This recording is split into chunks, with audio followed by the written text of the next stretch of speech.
আমরা গতদিন RMFI এই সাবজেক্টে রিস্ক ম্যানেজমেন্টের আমরা 6 নম্বর প্রশ্ন পর্যন্ত দেখেছিলাম।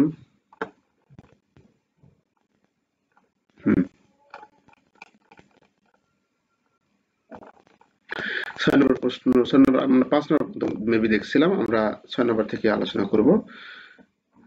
অনেক গুরুত্বপূর্ণ একটি প্রশ্ন রিস্ক ম্যানেজমেন্টের, যে what is the risk management process কি? তো রিস্ক ম্যানেজমেন্ট বলতে আমরা বুঝি, বা রিস্ক ম্যানেজমেন্ট প্রক্রিয়া বলতে আমরা বুঝি, প্রক্রিয়া বলতে একটা গতিশীল একটা বিষয়। হ্যাঁ, যে একটা জায়গায় গিয়ে স্টপ হয়ে যাবে তা না। এই যে এখান থেকে শুরু হয়েছে, এখান থেকে যাবে, ধাপে ধাপে যাবে যাবে, এখানে শেষ, আবার শুরু, আবার শুরু, আবার এরকম। তাহলে প্রক্রিয়াটা হচ্ছে একটা গতিশীল বিষয়। গতিশীল বিষয়, কোনো একটা বিষয়ের সমস্যা সমাধানের জন্য এক জায়গায় সমস্যার সমাধান হয়ে গেছে, স্টপ হয়ে যাবে এরকম না। আবার সেখানে সমস্যা তৈরি হবে, আবার সেই সমস্যাগুলো আমরা মূল্যায়ন করবো, দেখবো, তারপর সমস্যার সমাধান করব, আবার সেখানে এইরকম ভাবে চলতে থাকবে, সার্কেলিং। তাহলে ঝুঁকি ব্যবস্থাপনা প্রক্রিয়াটা কি জিনিস আমরা যদি একটু এটা দেখি হবে। ঝুঁকি ব্যবস্থাপনা প্রক্রিয়া হলো একটি পদ্ধতি যা প্রতিষ্ঠান তাদের উদ্দেশ্যগুলোকে প্রভাবিত করতে পারে এমন ঝুঁকি চিহ্নিতকরণ। দেখুন, আমি কিন্তু গতকাল একটা বিষয় বলছিলাম। আচ্ছা, এটা কি গতকাল আলোচনা করা হয়েছিল? না, হয়নি মনে হয়।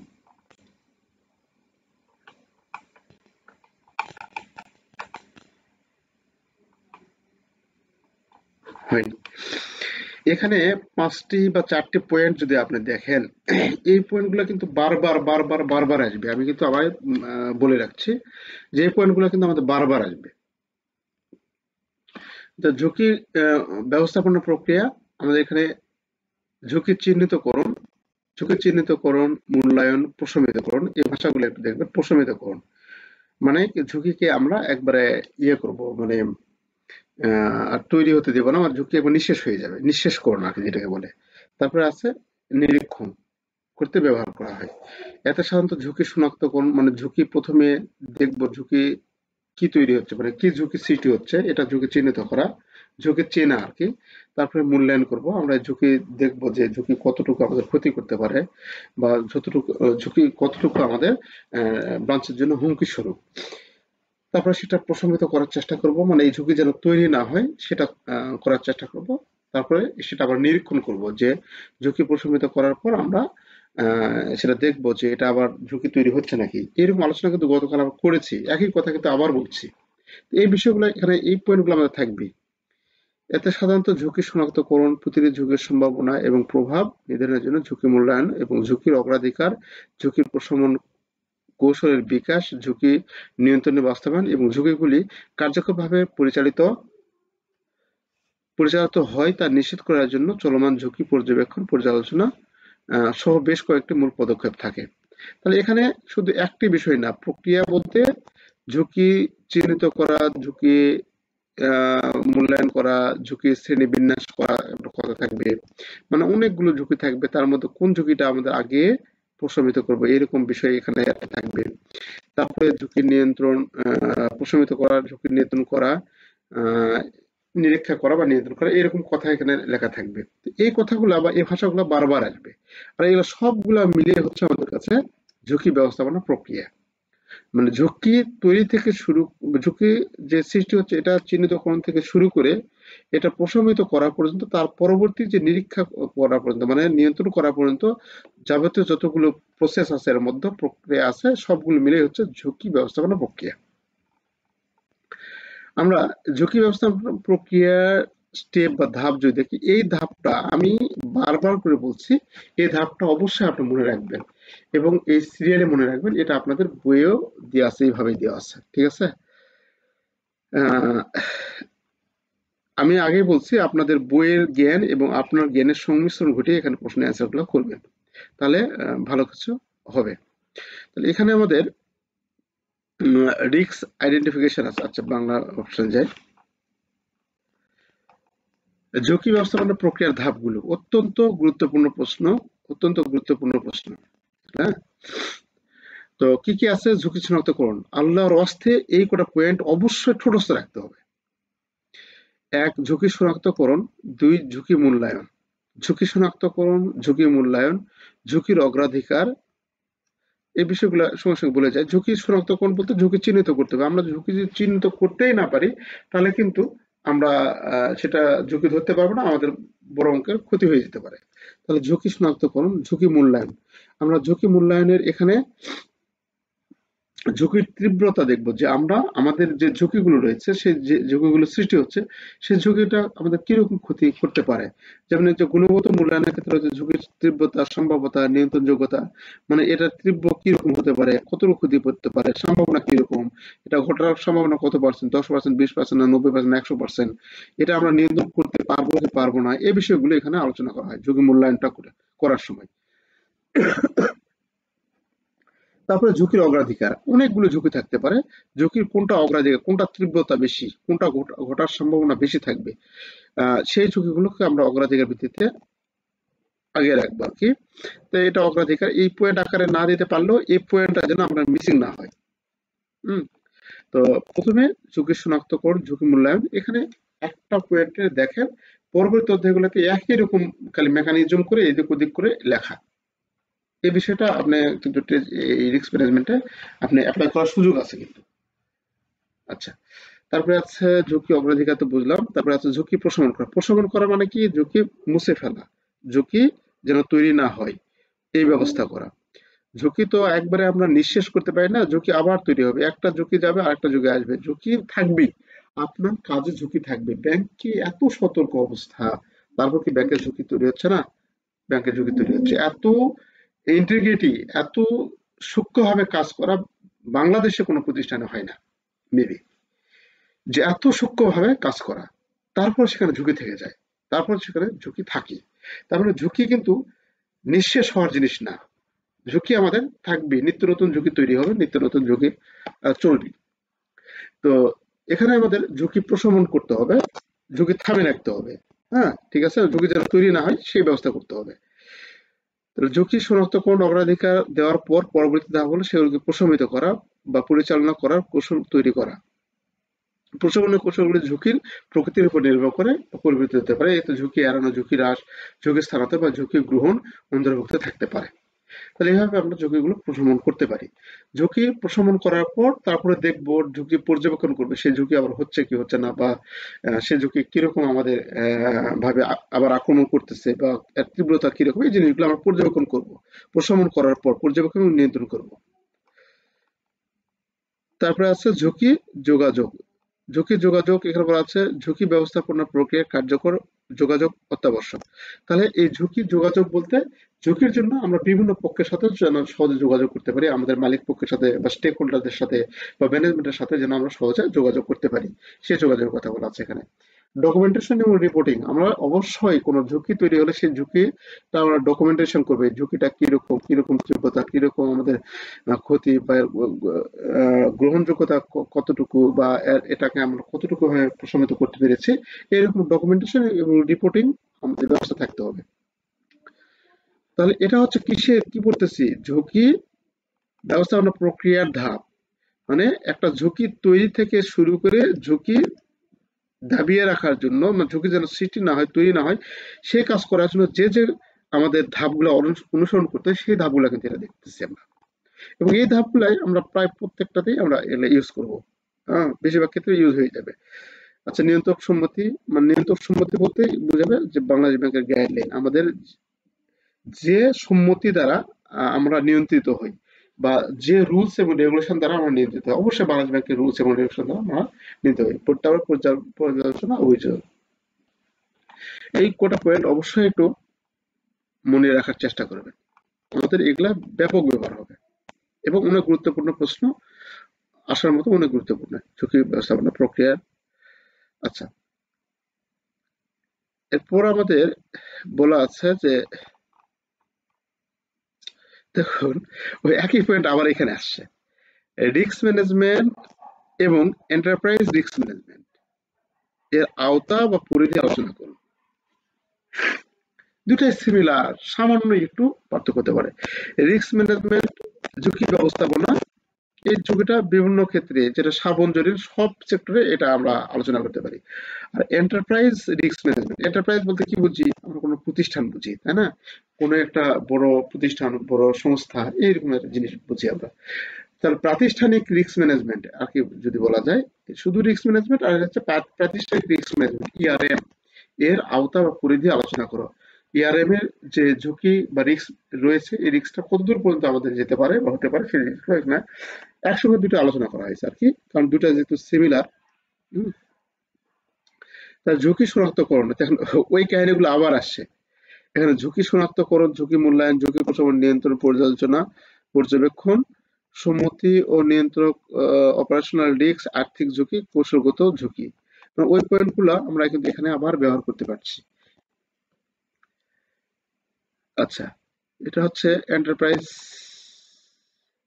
আচ্ছা সরি, ঝুঁকি ব্যবস্থাপনা আওতা এটা, ঝুঁকি ব্যবস্থাপনার আওতা প্রথম স্টেপ এটা। আর এন্টারপ্রাইজ রিস্ক ম্যানেজমেন্টের আওতা হচ্ছে আমাদের সামগ্রিক দৃষ্টিভঙ্গি। যখন কোনো প্রতিষ্ঠানের রিস্ক ম্যানেজমেন্টে যাবে তখন এটা বোঝাচ্ছে সামগ্রিক দৃষ্টিভঙ্গি, কৌশলের সাথে সারিবদ্ধকরণ বা একত্রিতকরণ, ঝুঁকির একত্রিতকরণ, ঝুঁকির সংস্কৃতি, ঝুঁকির প্রবণতা, ঝুঁকি পরিচালনা, ঝুঁকি রিপোর্টিং, দৃশ্যকল্প বিশ্লেষণ। এখানে কিছু পয়েন্ট গুলো আছে, যে পয়েন্ট গুলো তার মনে হবে যে লিখবো কিভাবে বা মনে থাকবে কিভাবে। এই পয়েন্ট গুলো মনে রাখা একটু টাফ ব্যাপার। আপনার একটু দু চারটা পয়েন্ট আপনার মনে রাখার, যেভাবে হোক মনে রাখার ইয়ে করতে হবে। এবং এখানে দুইটা বা তিনটা প্রশ্নের পয়েন্ট আপনি দেখবেন এই অধ্যায়ের পয়েন্ট, শুধু এই অধ্যায়ের না, এই বইয়ের পয়েন্ট অনেক হয়ে যাবে আপনার, বইয়ের পয়েন্ট অনেক হয়ে যাবে। তো এখানে আছে যেমন সামগ্রিক দৃষ্টিভঙ্গি, কৌশলের সাথে, আমাদের কৌশলের সাথে একত্রীকরণ বা অ্যালাইনমেন্ট থাকতে হবে আমাদের। তারপর হচ্ছে ঝুঁকি একত্রীকরণ, ঝুঁকির সংস্কৃতি, ঝুঁকির প্রবণতা, ঝুঁকি পরিচালনা, ঝুঁকি রিপোর্টিং। এই বিষয়গুলো আমাদের কিন্তু এন্টারপ্রাইজ রিস্ক ম্যানেজমেন্টের ক্ষেত্রে আওতা বা পরিধি, যে রিস্ক ম্যানেজমেন্টের আমাদের কতদূর পর্যন্ত হতে পারে এটা, এটা অতটা ইয়ে না, না ভালো এটা।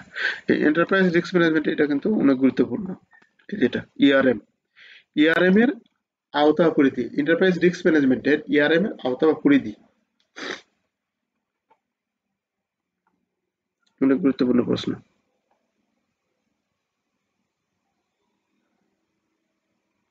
আর এরপরে যে প্রশ্নগুলো আছে, প্রশ্নগুলো আমাদের সহজভাবে আছে। রিস্ক কালচার মানে ঝুঁকি সংস্কৃতি, এটা গত বছর মেবি আসছিল তো মনে হয়, এটা আমি প্রশ্ন পাচ্ছি না কেন। 99, হ্যাঁ গত বছর এটা আসছিল তাই না? এই যে রিস্ক কালচার, এই যে হ্যাঁ, যেটা আলোচনা করলাম, এই যে রিস্ক কালচার সংজ্ঞায়িত করো। দেখুন রিস্ক কালচার বাংলায় আসে, এটা ইংরেজি রিস্ক, ঝুঁকি কিন্তু আসেনি। রিস্ক হচ্ছে ঝুঁকি, কালচার হচ্ছে সংস্কৃতি। আর আমরা পড়তেছি কি এখানে, ঝুঁকির সংস্কৃতি কি। তো ঝুঁকির সংস্কৃতি পড়ছি ওরা, এটা ইংরেজিটার উচ্চারণ লিখে দিছে। এই জন্য আমি কিন্তু বারবার বলি যে এই আমাদের প্রশ্নের ইংরেজিটা আমাদের একটু আয়ত্তে রাখতে হবে। তাহলে রিস্ক কালচার এটা এইভাবে দিয়েছে। তাহলে কিন্তু যদি আমরা তো পড়ে গেছি ঝুঁকির সংস্কৃতি কি, তাই না? তাহলে ঝুঁকির সংস্কৃতি যদি আপনি প্রশ্ন মতো খোঁজেন সারাদিন, রিস্ক কালচার তা পাবেন না বাংলা নোটের মধ্যে, তাই না? তাহলে এই জন্য আমাদের ইংরেজিটাও কিন্তু গ্রহণযোগ্য, ইংরেজিটাও কিন্তু আমাদের দেখতে হবে। এটা আমরা কিন্তু অনেকেই এড়িয়ে যাই, এই বিষয়টা একটু খেয়াল রাখবেন। তাহলে ঝুঁকি সংস্কৃতি এটা যেহেতু 99-এ আসছিল, এটা আমরা দেখব না।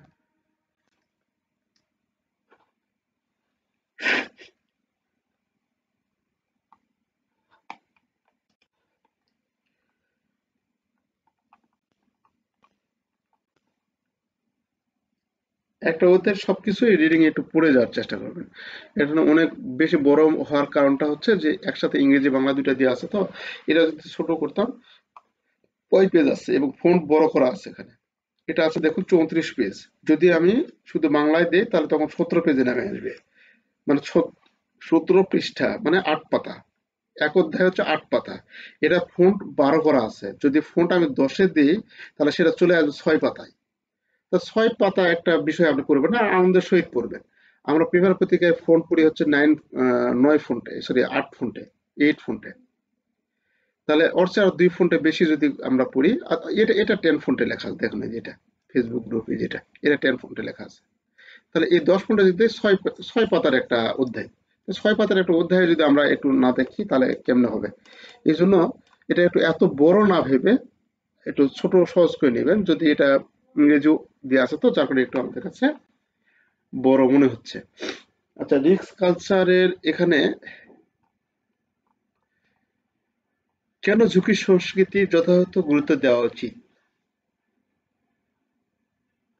আচ্ছা, এখানে একটা বিষয়, ঝুঁকি সংস্কৃতি পড়ছে কিন্তু, আচ্ছা, এখান থেকে আর এটা ঝুঁকি সংস্কৃতি সম্পর্কিত, ঝুঁকি সংস্কৃতি সম্পর্কিত কোনো প্রশ্ন আর সামনে বার মানে পঞ্চম ব্যাংকিং ডিপ্লোমা পরীক্ষায় থাকবে না, এটা আপনি নিশ্চিত থাকেন। ঝুঁকি সংস্কৃতি সম্পর্কিত আর দিব না। এরপর এটা একবারেই স্কিপ করে যাব। রিস্ক কালচার যে জায়গায় আসছে এটা, হ্যাঁ, স্কিপ করে যাব। Discuss the process for managing risk culture, যদি দেয় তাহলে এটা আপনার কপাল খারাপ, আর যদি পড়ে যান তাহলে পড়তে পারেন, সমস্যা নেই। ঝুঁকি সংস্কৃতি, এই যে স্ট্র্যাটেজি, এই জিনিসটা দেখবো আমরা, রিস্ক স্ট্র্যাটেজি, ঝুঁকি কৌশল। তাহলে ঝুঁকি কৌশল বলতে আমরা যেটা বুঝি, স্ট্র্যাটেজি বাংলায় উচ্চারণ করে দিলাম, রিস্ক স্ট্র্যাটেজি কি, আমরা পড়ে গেছি ঝুঁকি কৌশল, তাহলে তো আমরা স্ট্র্যাটেজি আর খুঁজে পাবো না, তাই না? তাহলে ঝুঁকি কৌশল বলতে ব্যক্তি, সংস্থা এবং প্রতিষ্ঠান দ্বারা সম্ভাব্য ঝুঁকি এবং অনিশ্চয়তা শনাক্ত, মূল্যায়ন, প্রশমিত, পরিচালনা করার জন্য নেওয়া একটি কাঠামোগত পদ্ধতিকে বোঝায় যা তাদের উদ্দেশ্য ক্রিয়াকলাপকে প্রভাবিত করতে পারে। তাহলে ঝুঁকি কৌশল মানে মোট কথা, ঝুঁকিটা যেন তৈরি না হয়, ঝুঁকিটা যেন আমরা সহজে পরিচালনা করতে পারি, ঝুঁকিটা পরিচালনা করা বলতে ঝুঁকিটাকে যেন সহজে আমরা আমাদের আয়ত্তে নিয়ে আসতে পারি। হ্যাঁ, এই জিনিসটা করার যে বিভিন্ন কৌশল বা বিভিন্ন কাঠামোগত যে পদ্ধতি প্রক্রিয়া রয়েছে, এটাকে আমরা ঝুঁকি কৌশল বলবো, তাই না? ঝুঁকি কৌশলটা হচ্ছে আমরা ঝুঁকিটাকে আমাদের নিয়ন্ত্রণে নিয়ে আসবো এবং ঝুঁকিটাকে আমরা প্রশমিত করার চেষ্টা করবো। এই করতে আমাদের যে পদ্ধতি ব্যবহার হয় সেটা হচ্ছে আমাদের কাছে ঝুঁকি কৌশল হিসেবে বিবেচিত। আচ্ছা, এটা আমাদের রিস্ক স্ট্র্যাটেজি টিকার মধ্যে আসার সম্ভাবনা থাকতে পারে, ওটা টিকার মধ্যে আসা থাকতে পারে। এই রিস্ক অ্যাপেটাইট, এই যে এটা আবার বাংলায় লেখা থাকবে, রিস্ক অ্যাপেটাইট, অ্যাপেটাইট এভাবে লেখা থাকতে পারে, অথবা ঝুঁকি প্রবণতা, অথবা ঝুঁকি ক্ষুধা, এরকম ভাবে থাকতে পারে। হ্যাঁ, তো আপনি যদি বাংলায় পড়ে যান তাহলে কিন্তু ইংরেজি রাত দিন তফাৎ, রিস্ক অ্যাপেটাইট আসলে পড়ে গেছে ঝুঁকি প্রবণতা বা ঝুঁকি ক্ষুধা, তাহলে কিন্তু আপনার ওটা খুঁজেই পাবেন না। এই জন্য আমি বারবার ইংলিশটা আমরা একটু নজর রাখবো, এটা কিন্তু আমি বারবার বলি এই কথা, এটা আমাদের টিকাতে আসে। Risk appetite, risk appetite, risk tolerant, এটা টিকাতে আসে। আচ্ছা, রিস্ক অ্যাপেটাইট জিনিসটা কি সহজে যদি বলি, ঝুঁকির প্রবণতা, ঝুঁকির প্রবণতা আবার যে কি, এটা হচ্ছে ঝুঁকি নেওয়ার যে আকাঙ্ক্ষা, ঝুঁকি নেওয়ার যে ইচ্ছা, সেটা হচ্ছে রিস্ক অ্যাপেটাইট। এটা ঝুঁকি নেওয়ার ইচ্ছা, কেউ কি আবার ঝুঁকি নিতে চায়? হ্যাঁ, আমরা মুনাফা করতে চাইলে অবশ্যই তো ঝুঁকি নিতে হবে। মুনাফা যদি আমরা ব্যাংক করতে চাই তাহলে অবশ্যই আমাদের ঝুঁকি নিতে হবে, ঝুঁকি ছাড়া তো আমরা মুনাফা অর্জন করতে পারবো না, তাই না? তাহলে কিভাবে এটা সম্ভব, কিভাবে হচ্ছে, একটু আমরা চিন্তা করি। একটা ব্যাংক একজন কাস্টমারকে লোন দিচ্ছে, তাহলে লোন দিচ্ছে, ব্যাংক কিন্তু জানে লোন দেওয়া রিস্কের কাজ, ব্যাংক জানে যে সে লোনের টাকা নাও দিতে পারে বা কোনো সমস্যা করতে পারে। হ্যাঁ, তারপরে ব্যাংকটা তাকে দিচ্ছে কিসের আশায়? লাভের আশায়, তার কাছ থেকে মুনাফা পাবে, তাই না? তাহলে এই যে ব্যাংকটা ঝুঁকি গ্রহণ করতেছে, যে একজনকে টাকা দিয়ে বা লোন দিয়ে ঝুঁকি গ্রহণ করতেছে, এটার নামই হচ্ছে ঝুঁকি প্রবণতা বা ঝুঁকি ক্ষুধা বা রিস্ক অ্যাপেটাইট। তাহলে এখানে আমরা বই বই পুস্তকের ভাষায় যেটা লেখা আছে, যে ঝুঁকি প্রবণতা বলতে বোঝায় ঝুঁকির স্তর বা ধরন, যা যা ব্যাংক তার ব্যবসায়িক উদ্দেশ্য সাধনে গ্রহণ করতে ইচ্ছুক। বুঝতে পেরেছেন তো, যে ব্যাংক তার ব্যবসায়িক উদ্দেশ্য সাধনে গ্রহণ করতে ইচ্ছুক, মানে ব্যবসায়ের উদ্দেশ্য কি? প্রফিট করা, তাই না? তাহলে প্রফিটের উদ্দেশ্যে ব্যাংক যেটা গ্রহণ করে সেটা হচ্ছে রিস্ক প্রবণতা বা ঝুঁকি ক্ষুধা বা রিস্ক অ্যাপেটাইট। এখানে অনেক কিছু লেখা আছে। এটি প্রতিষ্ঠানের সুযোগগুলি কাজে লাগানোর জন্য ঝুঁকি নেওয়ার ইচ্ছা এবং সম্ভাব্য ক্ষতির বিরুদ্ধে সুরক্ষার জন্য ঝুঁকি হ্রাস করার জন্য প্রয়োজনের মধ্যে এখানে অনেক কিছু বলা আছে।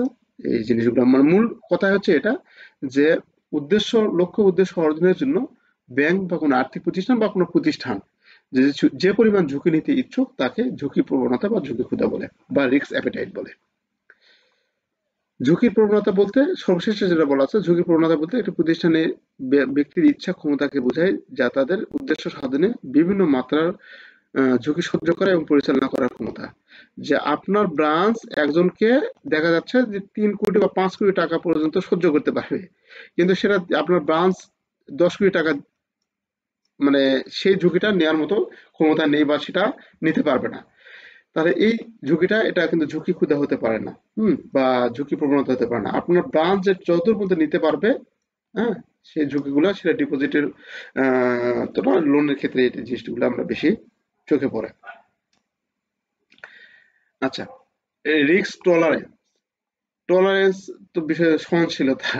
তাহলে টলারেন্স এই বিষয়টা আমাদের এগুলা টিকাতে আসতে পারে যে ঝুঁকি আমরা কতদূর পর্যন্ত আমরা সহ্য করতে পারবো। ঠিক আছে, এই জিনিসটা আর কি, যে আমরা সুদের হার কতদূর পর্যন্ত সহ্য করতে। একজনকে আমরা ডিপোজিট নিচ্ছি, একজন আসে তাফালিং মেরে যাচ্ছে যে ভাই অমুক ব্যাংকে এত পার্সেন্ট দিচ্ছে, আপনারা এত কম পার্সেন্ট, আপনি এখন কি করবেন, ডিপোজিট আটকাতেই হবে। এখন দেখা যাচ্ছে যে ঠিক আছে আমরা এত পার্সেন্ট পর্যন্ত দিব। এই যে আপনি সর্বোচ্চ পর্যায়ে বলেন, এটা হচ্ছে আপনার টলারেন্স, সহনশীলতা, ঝুঁকির সহনশীলতা। মানে আপনি 9% পর্যন্ত আপনি ঝুঁকি নিতে পারছেন, আপনি 9% পর্যন্ত ইন্টারেস্ট দিবেন, এসে ঝুঁকিটা নিতে পারছেন। কিন্তু যখন 10% যাচ্ছে তখন কিন্তু আপনি সারেন্ডার করতেছেন না, এই ডিপোজিট নিয়ে আমি কি কি করবো, আমি তো লাভ করতে পারবো না, তাই না? তো তাহলে এটা হচ্ছে ঝুঁকি সহনশীলতা। এরকম ডিপোজিট রেটের ক্ষেত্রে হতে পারে, লোনের রেটের ক্ষেত্রে হতে পারে, তাই না? এরকম ইন্টারেস্ট রেটটাই এখানে আমরা উদাহরণ হিসেবে টানতে পারি। তাহলে ঝুঁকি সহনশীলতা এখানে বলা আছে একটি ব্যক্তি বা একটি প্রতিষ্ঠানের বিভিন্ন বিনিয়োগ বা সিদ্ধান্তের সাথে সম্পর্কিত সম্ভাব্য আর্থিক ক্ষতি বা অস্থিরতা সহ্য করার ইচ্ছা এবং ক্ষমতাকে বোঝায়। আচ্ছা, তো এটা ঝুঁকি সহনশীলতা আপনারা বুঝতে পারছেন নিশ্চয়ই। তারপরে আছে স্ট্র্যাটেজিক প্ল্যানিং, কৌশলগত পরিকল্পনা। এটা গুরুত্বপূর্ণ। স্ট্র্যাটেজিক কথা যখন থাকবে তখন আপনি বুঝবেন দীর্ঘমেয়াদী কোনো একটা বিষয় এখানে আলোচনা করার কথা বলা আছে। তাহলে কৌশলগত পরিকল্পনা আজকে থাক, আজকে আর আলোচনা করব না, অল্প অল্প করে আমরা একটু আগে, বেশি দিন লাগবে না, আমাদের অনেকদিন পর্যন্ত ক্লাস আছে এবং এটা আমরা শেষ করব এবং 2-3 বার শেষ হবে ইনশাল্লাহ, আমরা যদি নিয়মিত থাকি। এটাই এখানে থাকে যেটা আপনারা বুঝবেন, এটা আপনি লিখে শেষ করতে পারবেন না ইনশাল্লাহ। আচ্ছা, তাহলে কৌশলগত পরিকল্পনা থেকে আগামী দিন আমরা আলোচনা করবো ইনশাল্লাহ। 11টা 5 বেজে গেছে, 11টা 3 বেজে গেছে। তো আগামী দিন আমরা এটা এখান থেকে আলোচনা করব। তো সবাই ভালো থাকবেন, আজকে এ পর্যন্তই। আসসালামু আলাইকুম।